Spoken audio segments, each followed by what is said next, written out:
Boom. We are live, ladies and gentlemen. Thanks for joining us today. Hope you're having a wonderful Thursday morning. It's July 28th. We're having a live stream. We're going to do a little bit of ranting, focus on the market, and the end of this will be all question and answer with y'all out in the live stream there. Just make sure everything is working. If you can give us smash the thumbs up button if you see the video and I'm coming through clearly. I believe that that's the case. Yeah, okay, cool. Awesome. I can see things are going smoothly. Thank you guys for that.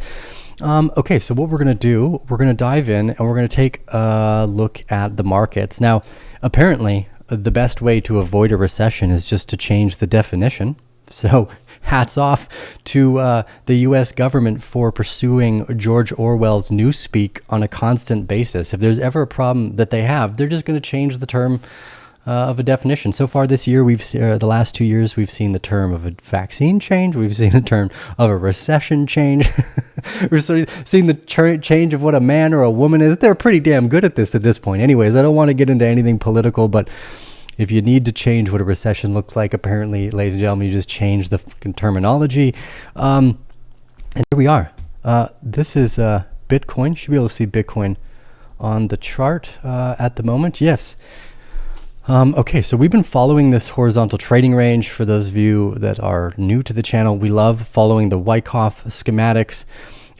I think we're going to see a relief rally here that is not just a pump and a dump within this range. I actually suspect that we're going to go and probably get a nice relief rally, maybe as high as $30-something thousand here.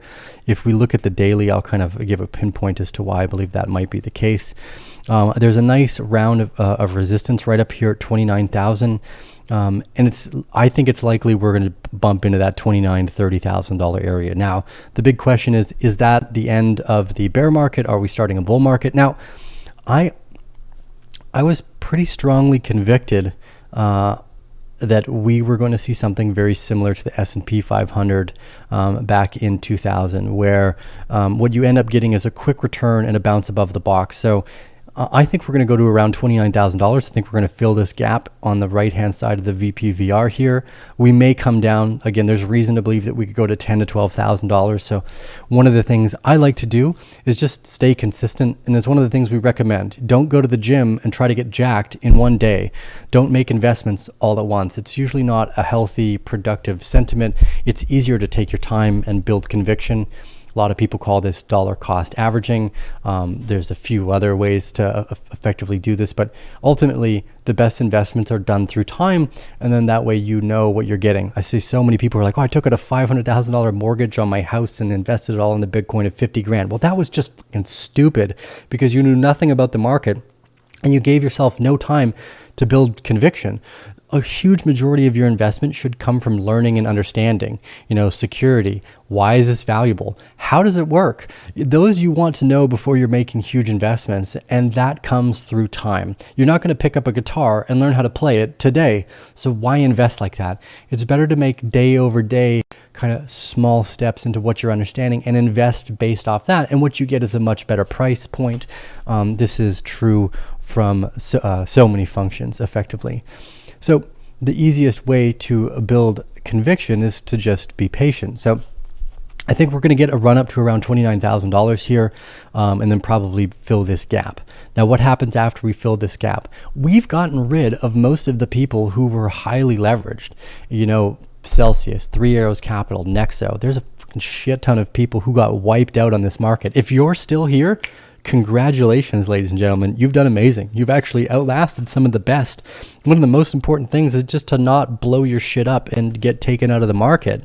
There's a great book, Fooled by Randomness, that kind of goes over this sentiment, which is that you might see people you think are successful. Like I thought Three Arrows Capital knew what they were doing, but apparently they were degenerates who were maybe even criminal in how they were managing their capital. So it's important that now, as time has moved on, we've expanded our knowledge and now know that Three Arrows Capital was in fact not great at what they were doing, and they probably got lucky, because if you get lucky once, twice, 3 times, hey, cool, that's normal. You can flip a quarter and get heads 1,000 times in a row at one point. It's happened. We've run Monte Carlo generators. We know that this can happen. but you're basing your success off luck. And it's important to understand the difference between the two of those things, because what you want to do is get rich without getting lucky. And that's done through consistency, just like going to the gym. So it looks like we've broken out of the bottom of this trading range. We want some further closes. So we're going to need 1 or 2 more steps upwards here. Closing above 23,000 here on the daily, 23,000, 2,700, I think is going to be a very sharp move to 29, and maybe even as high as $38,000. There's a potential for a big relief rally here. Part of that comes from the realization that most of the people now that are buying are not buying based off debt. They're buying based off consistency, right? And that's important. Whereas a lot of the people that were in this ecosystem prior apparently was all off debt. I can't tell you how many times I've seen confessions on Twitter of people taking out loans. Maybe it's because they listened to Michael Saylor, and that, he's just, how fucking stupid do you have to be, I guess, to tell people to mortgage their houses, to sell their businesses, to buy Bitcoin when Bitcoin is like at $59,000. That's just dumb, plain dumb. So I guess we learn over time that even though people might be good, they're still stupid. So hats off to stupid decisions by people who sound like they know what they're doing because they have a lot of money. Just because people have a lot of money, again, doesn't mean they're intelligent necessarily. They can just get lucky over a series of events by flipping heads numbers and numbers of times. And again, we know this can happen by sheer randomness. So don't factor that out of your own thinking process, okay? Let's take a look at Ethereum here as well. I like what's going on in the market in general. So here's our long-term macro view on Ethereum. This chart has stayed exactly the same since we drew it back in 2020. Our regression lines here are important. We fell all the way down to the bottom of our regression line, which is also right around the top of the trading range. We bounced off that. It's very likely we could see a rip up to $2,000 here for Ethereum. Now, what's interesting is that this is not the end of a trading range. You have, let's look a little bit closer at Ethereum and go down here.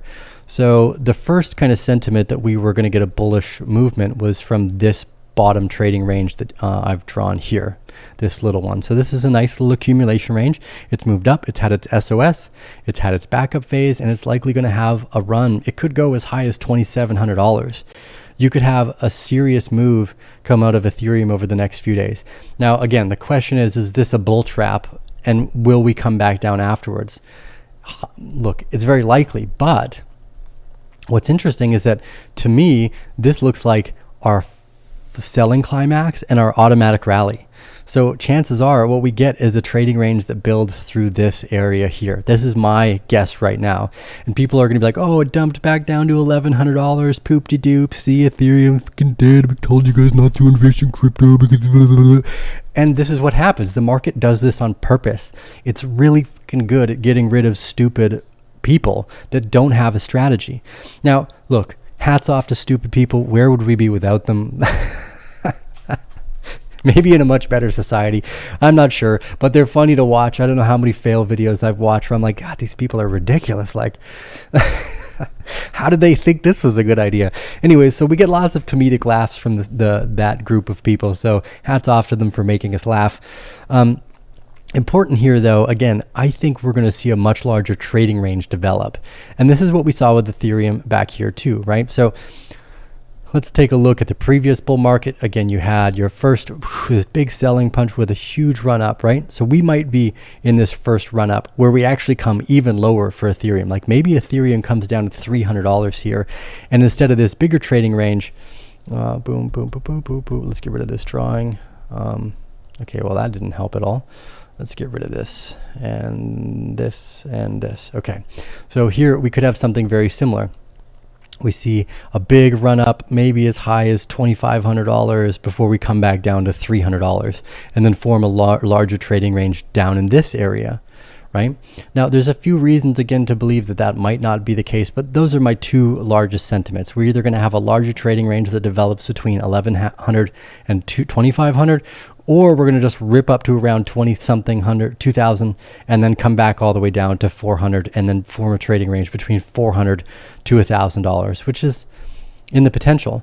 But again, the best way to do that is because we don't know the outcome of flipping a coin over and over and over and over and over and over and over again. Is it going to be, are we going to get heads 50 times in a row? Could happen, but it's not best to bet on that. So the best thing to do is to bet on duration through time, and then again, build conviction so that we don't have to care whether it's a bull trap or a bear trap at all, because those become irrelevant over time.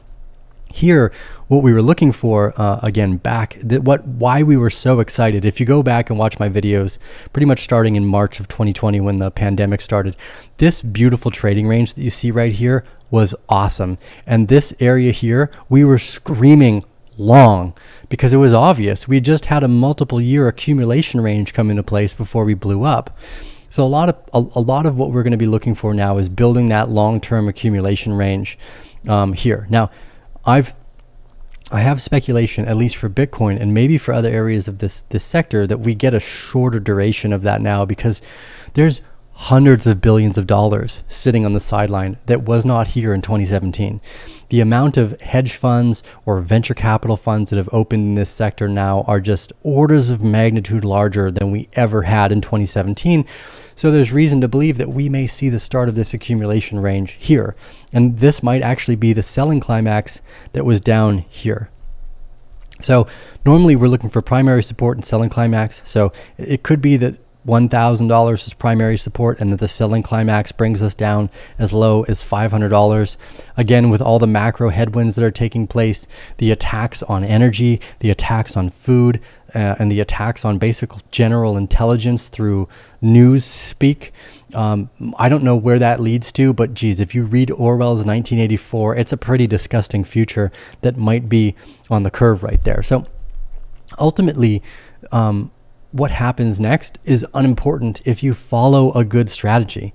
Some people like to jump all the way in and all the way out, and congrats for them. Like, that pays off really well sometimes, but ultimately for any new investor, it's better to draw your time out and build conviction on your position, because then you don't need to worry too much about technical analysis and charts, right? Again, it's not, you don't want to go all in and all out necessarily. If you go to Forbes list of most wealthy entrepreneurs, there are basically zero traders in that list. It's all entrepreneurs and private equity investors, or venture capital, effectively. People that were able to find good ideas, invest early, and then continue to invest as they found success in that idea, right? So because we have so much evidence of people being successful following this other route, don't make it more difficult but by trying to do something most people fail at, right? It's just not in your best interest. And if you want to make millions or maybe even larger sums of money, this is the best way to do it. You know, there's a lot of people on YouTube right now that have made a lot of money by using Bybit affiliate links. Nothing wrong with that, but they're lying about how they became successful, effectively. They didn't become successful because they know how to trade. They became successful because they made a shit ton of money off other people's liquidations and or profits. And that's just not a good measure of success, because then what they're telling you is bullshit. That's just the name that and the nature of the game. Again, I highly suggest the book Fooled by Randomness. I'm not going to call anyone out individually. I think everyone deserves the process to go, hey, look, I did a bunch of dumb shit when I was younger that made me a shit ton of money, and I wouldn't consider myself proud of, right? But that's the point, is we all get to grow and learn. But understand that success is not the route that you thought that they took to get there. So take the route of success that more people have ended up with. And again, if you look at Forbes' rich list, it's entrepreneurs and private equity investors. It's pretty clear, right? It's like, I think the only trader that made it into the Forbes rich list is Jim Simmons and his medallion fund, and they were the most lucrative fund. So it's not to say you can't do it. It's just that it's rare. So don't follow the rare route. Follow the route that even the average everyday person can succeed with. And this is one of my favorite things about Warren Buffett, is he leads into this idea. He says, this is the way the ordinary person can achieve the extraordinary. Step by step, day by day, and consistency, instead of just random blind luck. So let's take a quick look at a few other areas. Again, Matic had a nice falling trading range down here. It's broken out, very small backup phase. We could see runs again. We could see decent size movements. We could see all the way up to $1.30 for Matic here before we come down lower. Again, I'm not sure the size of the trading range, but the trading range that will develop, the one that we're interested in, is probably bigger than these small trading ranges that are causing this bullish reactionary state right now. So I look at these and I think, great, our first set of automatic rallies, especially for something like Ethereum, first set of an automatic rally. Or it could be a bull trap effectively, right? So there's two obvious scenarios. You see a bull trap. Either way, we're going to get probably a significant uptrend on most of these assets right now. So take a quick look at the dollar. This is the DXY. The reason we look at the dollar is because of its relationship with the markets in general. The Federal Reserve has been raising interest rates, so you see strength in the dollar. But even though they raised interest rates, that has peaked out effectively. Let's drop an RSI indicator in here too. Or just a relative strength indicator. Oh, it's got a moving average built into it now. Look at that. And we're starting to see bearish divergence on the DXY. So higher highs on the price and lower highs on the RSI. These are usually an indicator that the price will come down. The dollar could come down as low as 1 effectively, or 100, sorry. And this is important to remember. The US dollar right now, as they raise interest rates, is putting an enormous amount of pressure on all the third world countries where most of your food comes from. Maybe not in the United States, actually. The United States makes an enormous amount of corn, but I think that's maybe about it. I'm not sure how many other food items they make. I would have to double check on that. I'm not super up to date with agriculture. Maybe I should be more up to date with agriculture, but nonetheless, it looks to me like we're going to get a retracement on the dollar, which will again inevitably lead to more upside pressure in these risk on assets. If we look at the S&P 500, we've actually broken out of the bottom of that trading range that we were fulfilling here. Go to the daily. So again, you see a strong indicator that we have now had an SOS outside of the box, touched on our backup phase, and it's likely that we could go as high as 470 points here too, right? So this will be an important function to keep an eye on. Often we don't just roll over. We'll see a trading range form on a much larger level before we go down. So keeping a close eye on the S&P 500 here is important. But again, the obvious answer here is consistency through time will yield the results that you're looking for, instead of just, oh, I need to be in or out of the market today. Now, again, positions in the S&P 500 feel way more dangerous than positions in Bitcoin, because Bitcoin, throughout the duration of its lifespan here, let's go to the weekly, let's go to the log chart. Here, there we go. So here's all the way back to 2011, effectively. So this is Bitcoin 2011, back when it was down here at 5 cents per Bitcoin and up here at 20-something thousand dollars per Bitcoin. Again, what's important here is to understand the duration of time. So between 2011 and 2023, what did the S&P 500 do? Well, the S&P 500 between 2011 and 2023 only went up effectively, right? So here we go. Here is our marker at 2011. So as Bitcoin has gone up and retraced multiple times, had multiple bear and bull markets, the S&P 500 has only fucking gone up, right? So there's a high likelihood the majority of the downside in Bitcoin was actually taken out a long time ago in the earlier market sessions, because you have not had those same retracements in the S&P 500. Same with Ethereum. You've had multiple bear and bull markets, 2 at this point actually, that lead me to believe that there's a much higher likelihood of the risk assessment being easier. So that means I will have an easier time building conviction in a position in an asset that's already gone up and then down 80%, like 1, 2, 3, 4, 5 times for Bitcoin here, just roughly speaking, in the same time that the S&P 500 has only fucking gone up. Right, so I'm much more worried about the inflationary aspects of the S&P 500 than I am about Bitcoin. I think Bitcoin's kind of like low bottom, around 10 or 12 grand would be like the ultimate bottom, whereas the S&P 500 could just come all the way back down to around 1,500 points here based off this kind of inflationary principle. So I wanted to quickly just take a few looks at some other things. This is the commodity and grain index as well. We've dropped back down to the 2021 levels, which is nice because we know food is important. Food makes people happy. Although the energy index is still jacked. Our energy index is still super high for any of you that are, well, here in Costa Rica, electricity is quite cheap.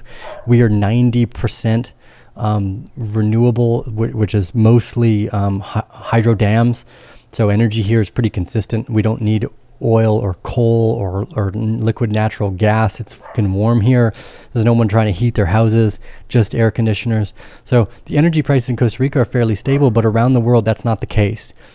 They've done stupid things by shooting themselves in the feet effectively when it comes to trying to put sanctions on Russia and then cry wolf when Russia doesn't send them gas. Like, oh, Russia's trying to have economic warfare on us because they're not sending us gas. It's like, well, you dumb fucking idiots. Of course they're not going to do that. You're starting a war against these people. Russia's not some rinky-dink country. They are a powerhouse and they're friends with China. So all this is doing is putting negative pressure on the United States and the Western countries who are apparently too fucking stupid and stuck in a green ideology to recognize the importance of collaboration instead of warfare.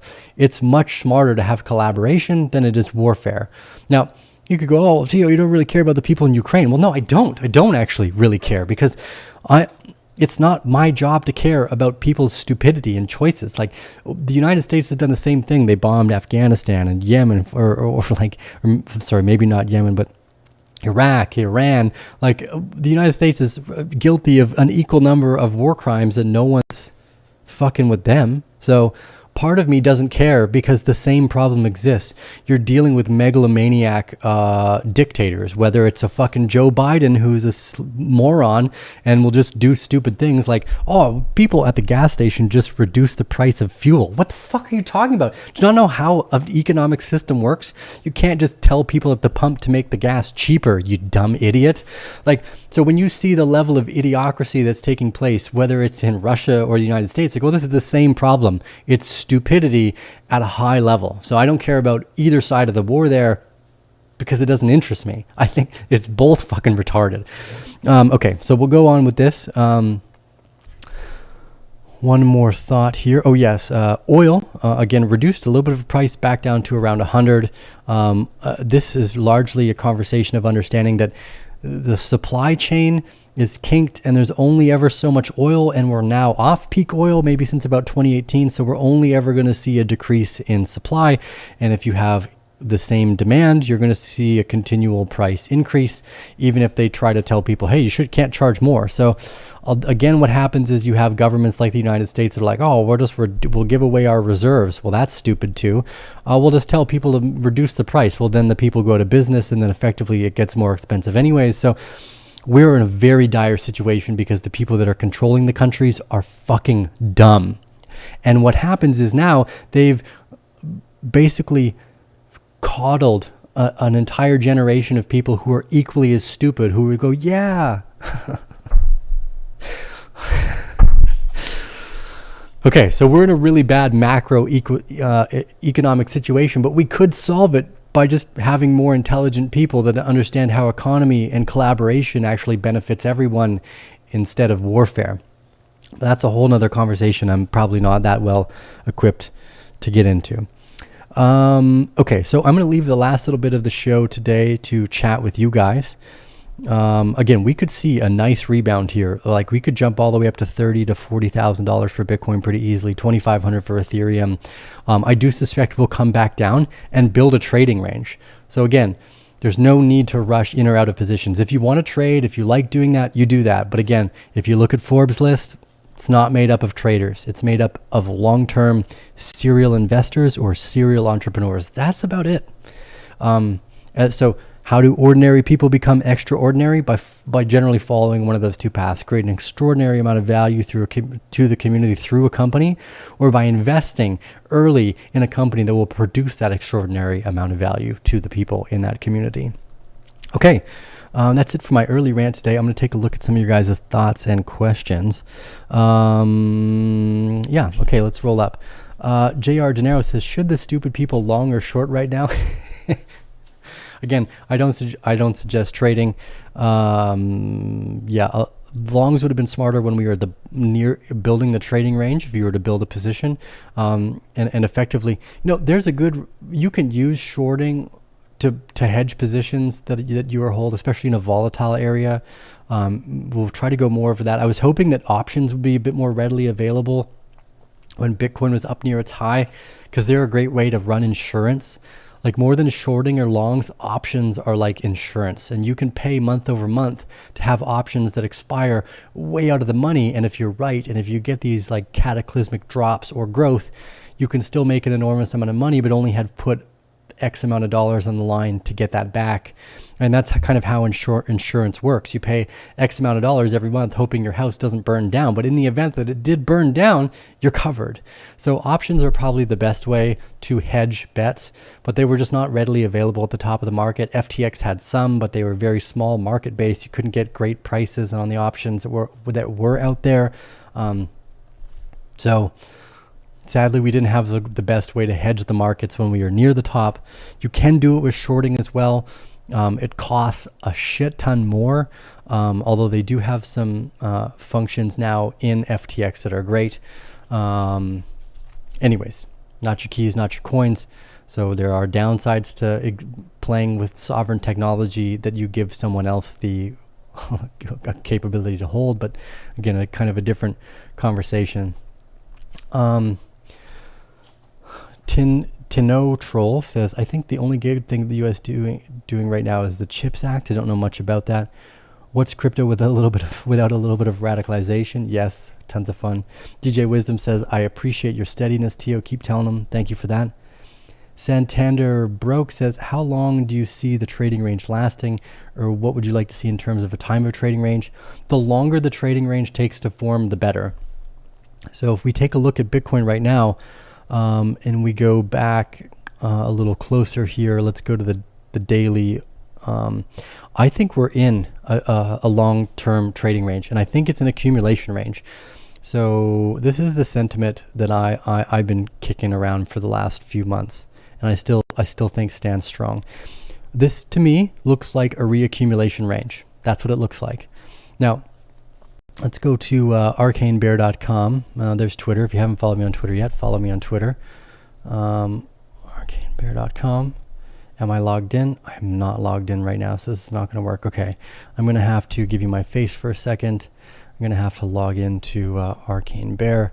I want to show you one of these charts of a reaccumulation after decline. A reaccumulation with a deep spring. For those of you that are in our private group, you'll already know what these look like.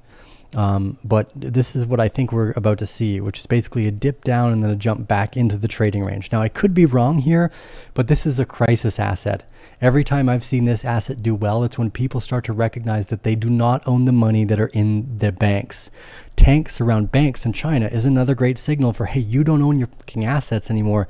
The government does.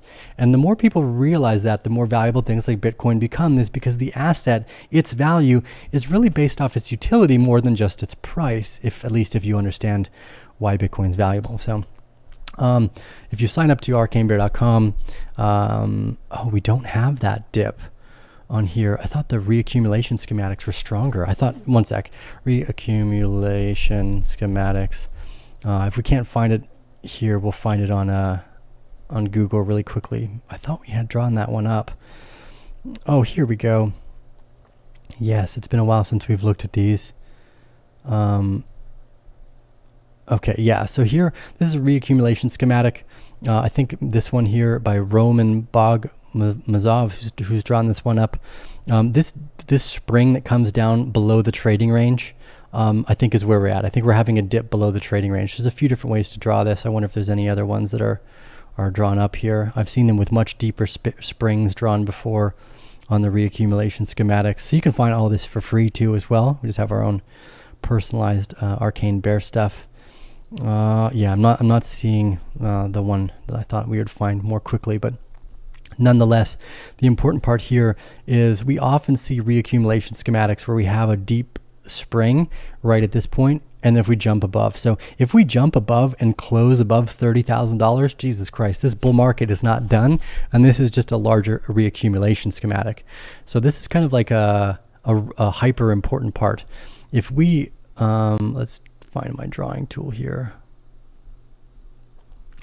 So if we jump back up to 29,000, can't close above, we're coming down to 12 grand. That's just the nature of the beast. So there's two options. We're going to go jump up to $29,000 and then come down, or we're going to jump back up and then close above $30,000. And then this bull market is going to continue for Bitcoin. And this was kind of my general sentiment, is that we were witnessing a reaccumulation range, not a distributional range. There's a few reasons why I believe that. And I think that this dip down here is really largely from how many participants were over leveraged in this ecosystem that I just did not recognize. So to me, I think it's very likely that this is the case. If it's not, again, if we can't close above $29,000, this is basically your last chance to make sure you're stable before we go down to 12 grand. So that's it. We got basically an A or B scenario. We go up to 29,000. We can't close back above this horizontal range here, which is drawn in orange. And then we come back down to like anywhere, maybe even as low as 9 grand, 10 grand.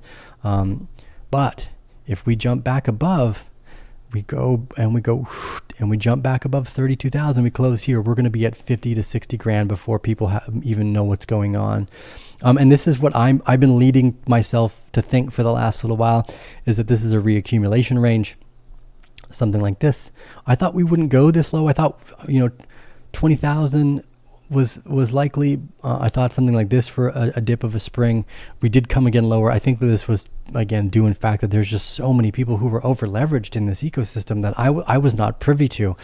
If you would have tried to tell me that Three Arrows Capital was the degenerates that they are, I wouldn't have believed you, because I thought that they were smart, but I was wrong. Clearly, like I was wrong. So I think we're definitely going to touch 29,000, and then what happens there is basically the make or break for our long-term thesis here. Is this a reaccumulation range, or do we come back down even lower? And this was just, in fact, a distributional period. Either way, again, if you follow a thesis that's important, you end up with great results. Once we have a close above 32,000, like, okay, you can start to think about being maybe a bit more ridiculous, but ultimately here, we're in like a make or break for this potential reaccumulation pattern.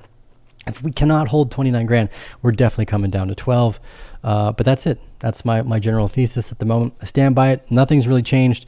We did get a little bit lower than I thought we would on this spring. Again, I was like, yeah, 25,000. I thought like 13% below would be okay. And we dipped around 30. So we doubled that. Again, the volatility and how many people were over leveraged. I didn't Celsius. We almost lost BlockFi. I don't know how Nexo, Voyager. These motherfuckers didn't have any money apparently. Anyways, both scenarios are great, as Rex Banner says. They will both work out consistently for us. Chemistry Bro says, surely following previous trends would go most likely sideways till sometime next year. The problem is, though, here is we're already in 400 something days of this trading range from the top back here in April of 2021. So we have a huge trading range taking place. So this is the trading range I'm interested in. The short time frame that ended up being at this current spring's bottom is a very small trading range.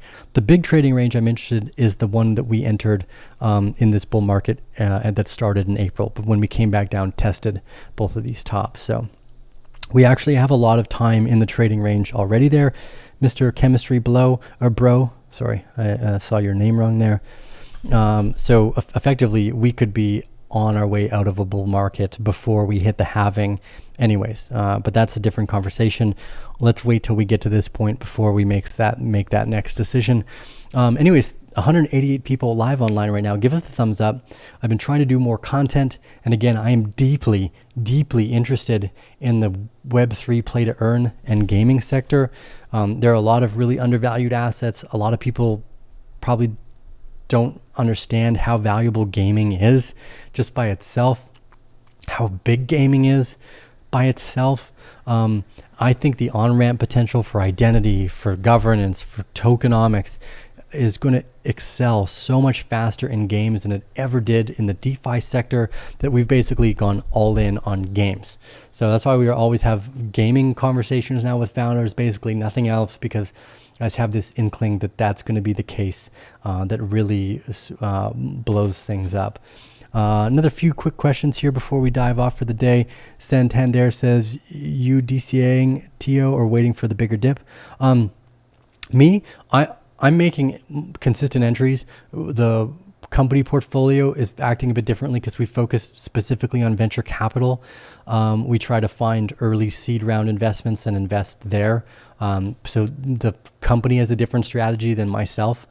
But again, that took years of effort and work to get to there, and it's still not even great. Like, a lot of these are down lower. Like, for instance, a lot of tokens that were launched on IEO were much lower. And this is what we try to explain with Matic.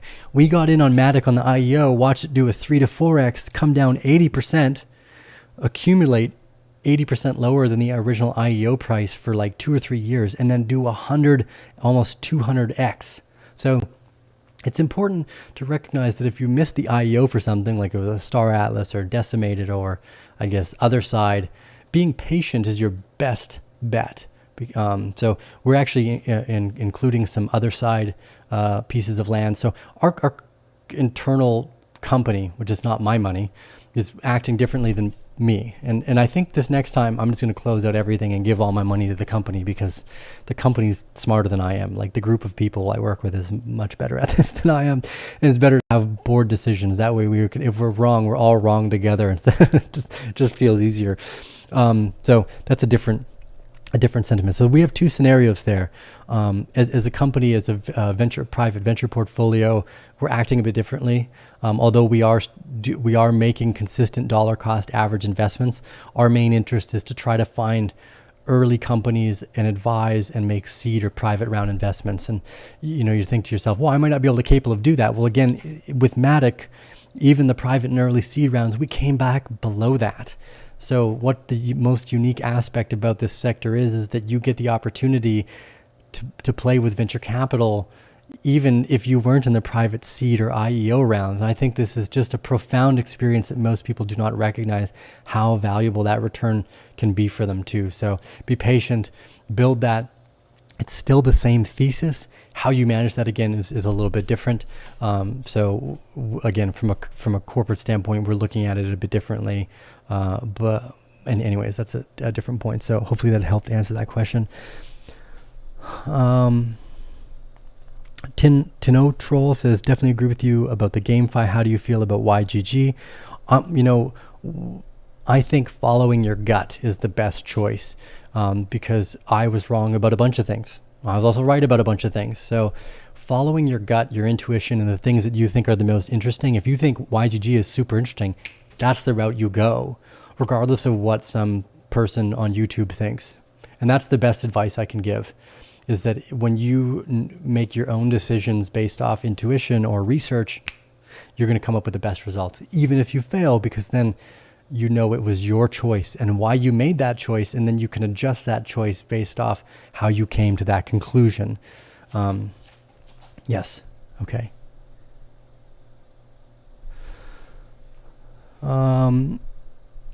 Awesome. Let's see a few more questions here. Rex Banner says, man, if this is just one large trading range for the last 400 days, it's going to blow people's minds. Yeah, I think that's where we're at. I think we're going to blow people's minds. So we'll find out if we're validated in that in the next few weeks here. To know, a better question is, how do you feel about gaming guilds in general? A lot of these guilds are making investments into multiple games.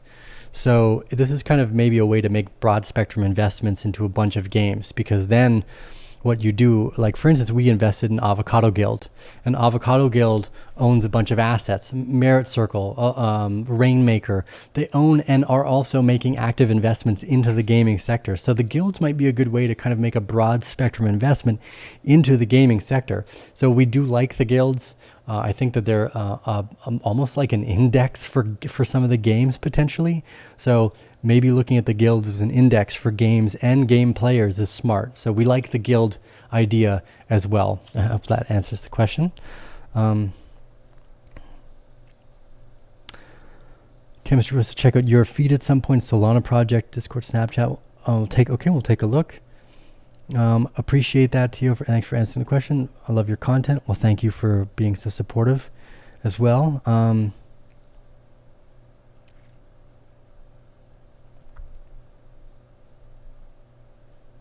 Yes, Chemistry Bro, we'll just go back into this really quickly to finalize. Chemistry Bro says, your thesis on Bitcoin is based on the idea that the first peak was the true cycle peak, and this was the clear peak in buying, which is yes, this was back here, the beginning top of the trading range. And again, if you make the comparison to some of the trading ranges we were looking at, inside of our Wyckoff schematics, even though we don't have the one with that deeper spring drawn. Let's go to Wyckoff trading ranges here on our website. I'll kind of give a comparison between the two. Something like this is a good comparison. Actually, see, maybe we have a bit of a cleaner one. Yeah, something like, yeah, kind of like this, effectively, where phase A just had the peak out top here, and then B back down at the bottom before this secondary top with this long drawn out spring into phase C, effectively. So that you had phase A, effectively phase B, and that we are in phase C of the longer accumulation range at this moment. So this is the thesis I've held all the way back since here. You can watch all of my videos. I've said the same thing. Now, I did think we could see something where we started to close above the top of the trading range, but nonetheless, I've stood by the idea that since here we've been in a long-term accumulation range. So if you look at our schematics, there are actually ranges that blow up above the top, and there was a little bit of time where I thought that if we closed above here at this point, that we could go up and make a longer close above the top. Obviously, we didn't get that, but there are footprints out in the wild that look like this. So accumulations are difficult. Like I can't tell you what the accumulation range is going to look like at the very beginning of April 2021 because I'm not that smart or something. I don't know. But nonetheless, I do believe we are in an accumulation range, and I stand by this thesis. Again, if we get invalidated here, well, we can say, okay, I was wrong.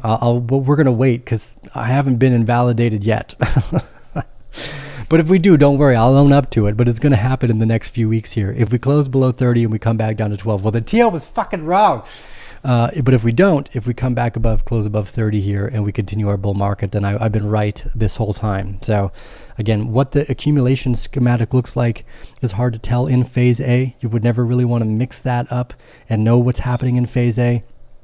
And then understand that distribution here also could take place and that this may have been a distribution range. But I just have this irking feeling that that's not the case and that this whole trading range is actually accumulation. So yes, Chemistry Bro, that is my current belief, is that we are in a longer term, basically reaccumulation range, something quite similar to this here. Awesome. Well, thank you guys all for joining us today. Smash that thumbs up button. Leave your thoughts, your comments, your questions down below. If you haven't done so, please subscribe to the Arcane Bear channel. Follow me for more ice bass tips on Twitter as well, actually, here. And please, actually, if you have not yet, please follow on Twitter, because I'm only like 90 follows away or something from 16.